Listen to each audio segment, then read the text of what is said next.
सुरुचि ने प्रवचन सुन सुन के प्रतिज्ञा ले ली थी कि अब वो कोई भी पाप नहीं करेगी, सबसे अच्छे से बात करेगी, किसी के साथ बुरा नहीं करेगी।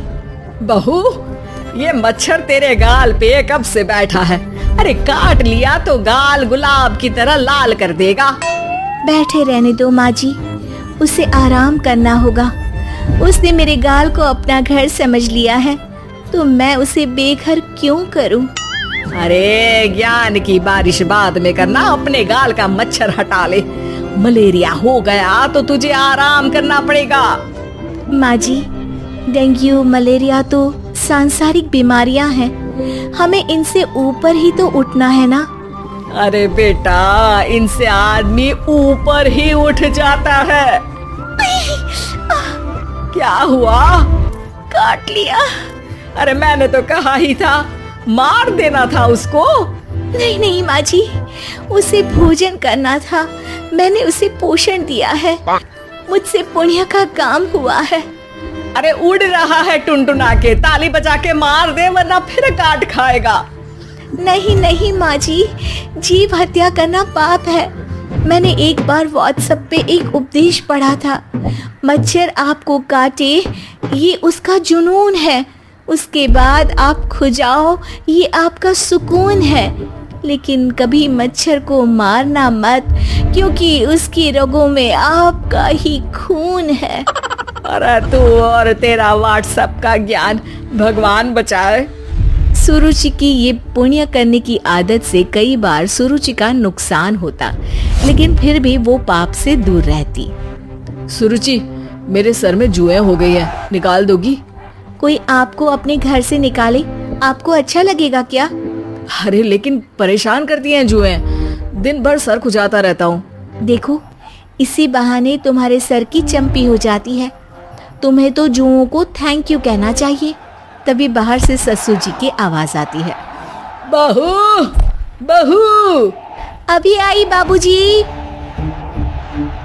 बेटा सुनो, ये देखो चाय में ना मक्खी तैर रही है, दूसरी चाय ले आओ जाओ। ला दूंगी, पर मक्खी मत हटाइएगा। अरे क्यों बेटा? मक्खी चाय का सेवन कर रही है, अच्छा थोड़ी ना लगेगा आप बीच में अडंगा डाल देंगी तो। आपको अच्छा लगेगा क्या अगर कोई आपकी चाय छीन ले? अरे पर निकालूंगा नहीं तो मक्खी मर जाएगी बेटा। नहीं नहीं बाबूजी, आप उसे पीने दीजिए, पीकर उड़ जाएगी। लेकिन बाबूजी मक्खी के साथ ही चाय पी जाते हैं। ये क्या किया बाबूजी? अरे मक्खी सिर्फ चाय ही क्यों पिए, आज सुबह मैंने मिठाई भी खाई है, पेट में ही है, वो पेट में चाय भी पीती रहेगी और मिठाई भी खाती रहेगी। सुरुचि को समझ में नहीं आता कि वो बाबूजी के इस कारनामे पर क्या जवाब दे। वो सास के पास जाती है। सास के हाथ में एक खटमल मारने की दवाई है। माँ जी, आपके हाथ में ये क्या है? अरे बेटा, तू तो बीए पढ़ी है, इतना तो पढ़ने में आया ही होगा कि ये खटमल की दवाई है। माँ जी, आप क्यों मार रही हैं खटमल? मत मारिए माँ जी, आप अपनी नींद के लिए खटमलों को हमेशा के लिए सुला देना चाहती हैं। अरे अब चुप भी हो जाओ देवी, पुरानी दवाई है, एक्सपायर हो गई है, फेंकने जा रही हूँ, नहीं मार रही हूँ खटमल। और वैसे भी खटमल से ज्यादा तो तूने हमारी नींद हराम कर रखी है। माँ जी, पुण्य करना चाहिए, आपको तो ज्यादा करना चाहिए, आपकी तो उम्र भी हो रही है। अरे उम्र से याद आया, बैंक में जाकर जन्म तारीख सही करवानी है, तैयार हो जा, कल स्कूटी चला के ले जाना मुझे।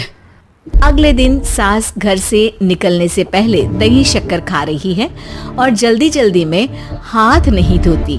बहू स्कूटी निकालती है और सास ताला लगाती है। ताला लगाते वक्त शक्कर के दाने ताले पे रह जाते हैं और दोनों सास बहू हड़बड़ी में घर से बाहर निकल जाती हैं। अच्छा हुआ कि तेरी स्कूटी में सेल्फ स्टार्ट है, वरना तू तो बोलती कि मैं किक नहीं मारूंगी, किक मार दी तो पाप लगेगा। माँ जी, इस तरह मजाक करना भी पाप होता है। दोनों सास बहू बैंक पहुंचती हैं। अभी लंच टाइम है, बाद में आना। अरे भाई साहब सुन तो लो, करवाना क्या है? अरे जन्म तारीख बदलवानी है, कैसे बदलेगी? अब किसी और तारीख को पैदा हो जाओ। यही चुटकुला आप अपने मैनेजर को भी सुना पाओगे ना? वो भी हंस ले थोड़ा, अभी बुलाती हूँ। अरे अरे रुकिए रुकिए, ये फॉर्म भरिए और आधार कार्ड दीजिए। अरे राम रे, आधार कार्ड तो भूल ही गई, उसके बिना तो नहीं होगा। अरे बहू जा, घर से जल्दी से मेरा बटुआ उठा ला, उसमें मेरे सारे कार्ड रखे हैं। जा जा जल्दी लेकर आ, वरना बैंक बंद हो जाएगा और कल मुझे अपनी बहन के यहाँ भी तो जाना है ना। जी माँ जी, अभी गई और अभी आई। अरे रुक, चाबी तो लेकर जा घर की।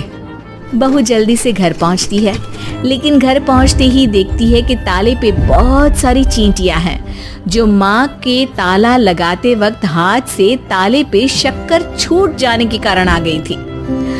चींटियां, हट जाओ, मुझे आधार कार्ड निकालना है। बहू चींटियों को हटाती नहीं है, उनसे मिन्नतें करने लगती है। सुनो, हट जाओगी तो और भी शक्कर के दाने खिलाऊंगी। अभी सास का काम बहुत जरूरी है, मेरी बात सुन लो, मान लो। मैंने तुमको हटाया तो पाप हो जाएगा। चींटियां कैसे सुरुचि की बातें सुनती जब घर में ही उसकी कोई नहीं सुनता था। शाम हो जाती है पर चींटियां हटती नहीं है। तभी सास वहाँ ऑटो से आ जाती है। अरे कहाँ रह गई तू? बैंक भी बंद हो गया। माँ जी, ताले पे चींटी। सास पूरा माजरा समझ जाती है और बहू से कहती है, एक बात बता, सोच के देख, अगर मुझे खून की बोतल चढ़ानी पड़ी और उस पर चींटी बैठी हो, तो बोतल से चींटियों को हटा के मुझे बचाएगी या चींटियों को वहीं बैठा रहने देगी?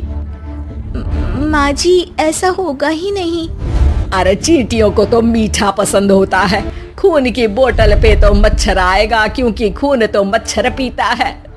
सास सर पकड़कर बैठ जाती है और रोने लगती है। तभी ससुर जी और सुरुचि का पति भी वहां आ जाता है। अरे रो क्यों रही हो? रहने दो जी, तुमको बताया तो तुम भी रोने लगोगी अपनी किस्मत पर। अगले दिन सास अपनी बड़ी बहन के यहाँ चली जाती है। पति अपना काम कर रहा होता है और सुरुचि उसके पास जाकर कहती है, ये जुएं खत्म करने की दवाई है, मैं मालिश कर देती हूँ।